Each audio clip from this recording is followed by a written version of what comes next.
Les femmes seront mieux représentées au sommet des grandes entreprises cotées en bourse. Et c'est maintenant la loi qui le dit. Ça a été dur, mais le Parlement a fini par dire oui. Il faut donner un signal fort pour que le monde de l'entreprise accepte de manière plus rapide de donner des rôles décisionnels à ces personnes.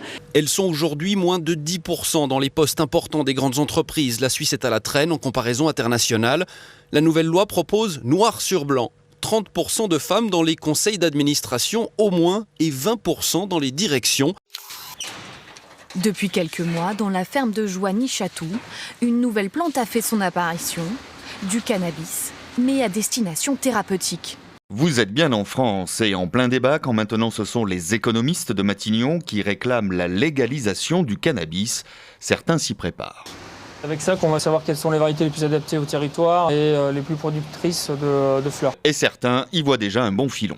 Un hectare de cannabis représenterait entre 30 et 100 000 euros de chiffre d'affaires.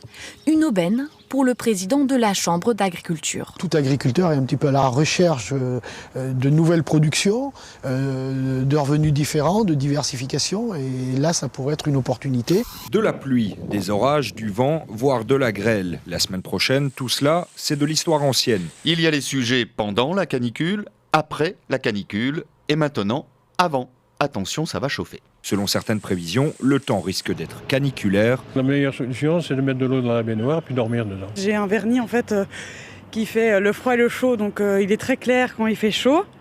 Et là, il est très foncé, donc voilà. Ah oui. Donc il sera beaucoup plus clair la semaine prochaine. Exactement.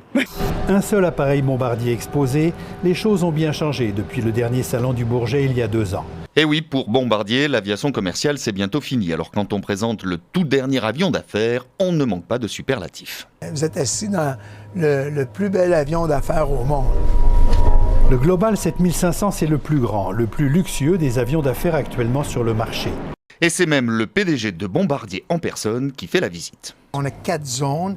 Une première zone ici qui est une zone de travail. Maintenant, vous êtes dans un des cockpits les plus avancés au monde.